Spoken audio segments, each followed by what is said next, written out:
Hello friends, welcome to exam knowledge. साथियों, कैसी चल रही है आप सभी की केबीएस पीआरटी एग्ज़ाम की तैयारी। तो आज हम पीआरटी एग्ज़ाम को लेकर के बात करने वाले हैं। जैसा कि आप सभी को पता है कि अब जो हमारा एग्ज़ाम होने वाला है उसमें महज 20 दिन का समय बचा हुआ है। तो 20 दिन में हम कैसे तैयारी करें, इस पर चर्चा करेंगे। और साथ ही मॉक टेस्ट में कितने नंबर बनना है आप सभी लोगों के, ये कमेंट बॉक्स में ज़रूर बताएँ।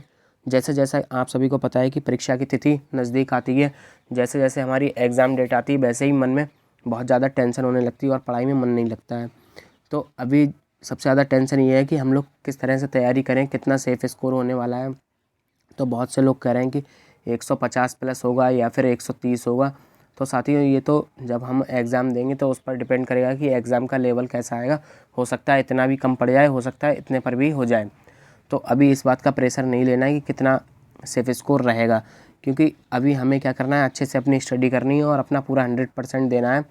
और 180 नंबर का हमारा पेपर होने वाला है, उसमें हमें ज़्यादा से ज़्यादा स्कोर करना है। जितना ज़्यादा स्कोर हो जाएगा उतना हमारे लिए अच्छा रहेगा।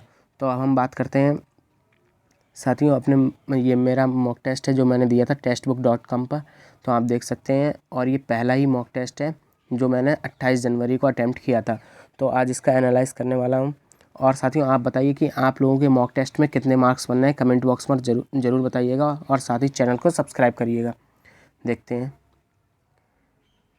तो बात करते हैं सबसे पहले। तो जो हमारा स्कोर है, ये आप देख सकते हैं कि 180 में से 139 नंबर आए मेरे।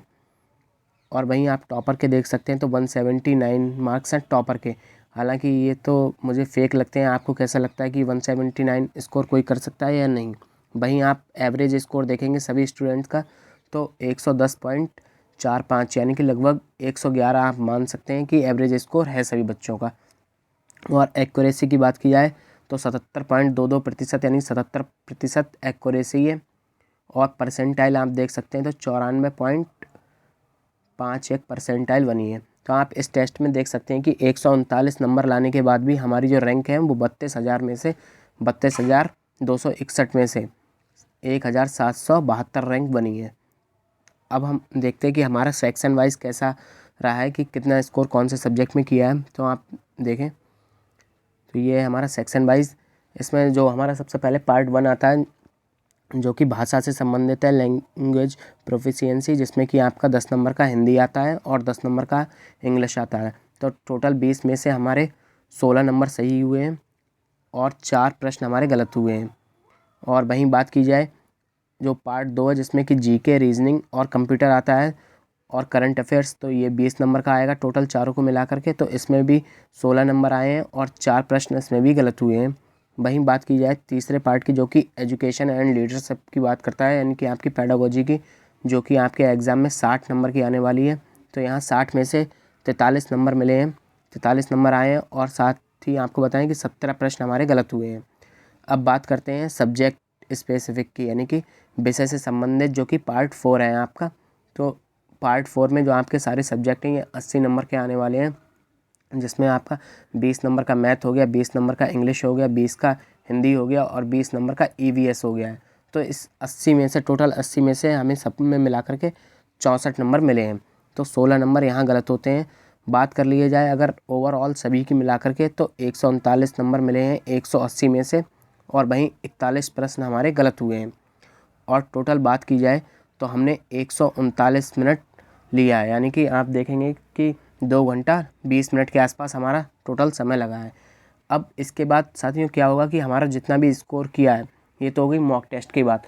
अब इसका हमें एनालाइज ज़रूर करना है कि हमारे कौन से प्रश्न जो इनकरेक्ट हुए हैं, गलत हुए हैं, उनको हमें ज़रूर देखना है और हमें उस पर ही अच्छे से मेहनत करनी है। तो जैसा कि आप देखेंगे कि ये इनके द्वारा डिटेल मेल किया जाता है एनालाइज करके। तो आप देख सकते हैं कि यहाँ पर जो वीक पॉइंट हैं, वीक चैप्टर हैं, वो लर्निंग का चैप्टर हो गया, अधिगम का बायोलॉजी हो गई, और इंट्रोडक्शन टू कंप्यूटर, यानी कि कंप्यूटर का बेसिक जो हो गया वो भी हमारा गलत हो गया, यानी कि हमें कंप्यूटर देखना होगा अच्छे से। ज्योमेट्री की बात की जाए तो अभी ज्योमेट्री गड़बड़ है। और वहीं टीचिंग लर्निंग प्रोसेस भी काफ़ी ख़राब सब्जेक्ट है हमारा। और वहीं बात करते हैं कि आर्ट एंड कल्चर पे और सोशलाइजेशन प्रोसेस पर, तो आप देख सकते हैं जो सामाजिकरण की प्रक्रिया है उसमें भी हमारा काफ़ी ख़राब प्रदर्शन रहा है। तो आप देख सकते हैं इस तरीके से आपको अपना एनालाइज करना होगा। और जो भी आपके जो वीक चैप्टर है, अब हमें इस पर अच्छे से अपना टाइम देना होगा। अब साथियों बात करते हैं कि स्कोर इंक्रीज़ कैसे होगा। इंक्रीज़ करने के लिए स्कोर को क्या किया जाए, क्योंकि जब कम स्कोर आता है तो हमें डर लगता है कि हमारा पता नहीं होगा कि नहीं होगा, डीमोटिवेट हो जाते हैं कम स्कोर आने पर। क्योंकि हमारे कई साथी हैं जो साथ में तैयारी कर रहे हैं, वो भी लोग जब उनका कम स्कोर आता है तो वो लोग डिमोटिवेट हो जाते हैं और कहते हैं कि अब शायद नहीं होगा, और कहते हैं अब पढ़ाई करने का भी मन नहीं कर रहा है। तो ऐसी स्थिति आ जाती है सभी के साथ, मेरे साथ भी होती है, आपके साथ भी हो रही होगी ये। तो आपको सबसे पहले क्या करना है, आप जो भी मॉक टेस्ट दें, तो जैसे कि 3 घंटे का तो मॉक टेस्ट होता है, तो ज़रूरी नहीं कि आपको 3 घंटा लगे, हो सकता है आपको 3 घंटा भी लगे।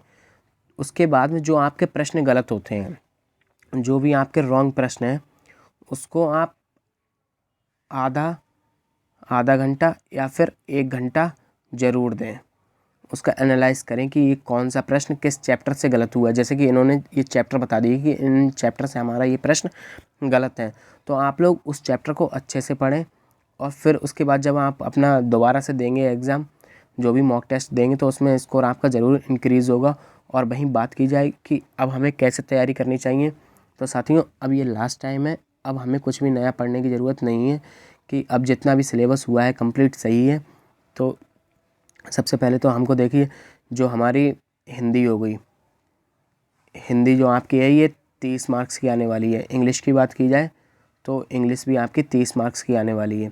तो इन दोनों को अच्छा सा करें, जैसे कि जो हमारा 60 में से हम लोग मैक्सिमम स्कोर लगभग 45 से 50 के आसपास ले आएँ, तो ये हमारे लिए काफ़ी अच्छा होगा। और वहीं बात करते हैं जो हमारी 60 नंबर की पेडागोजी आने वाली है, इसमें भी हम लोग कोशिश करें कि हमारी जो 60 नंबर की आएगी, तो इसमें से हम लोग 48 प्लस ले आएँ, 48 प्लस या 48 तक ले आएँ, तो ये हमारे लिए काफ़ी अच्छा रहेगा। तो ये 2-3 सब्जेक्ट हैं जिनमें हमें अच्छे से अभी टाइम देना होगा। और वहीं बात की जाए जो हमारा जो जीके का पार्ट है और कंप्यूटर का पार्ट है, तो साथियों यदि आपके पास समय नहीं है तो आप इस पार्ट को स्किप भी कर सकते हैं, क्योंकि इस पर बहुत ज़्यादा टाइम वेस्ट करने से हमारा खुद का ही नुकसान होगा।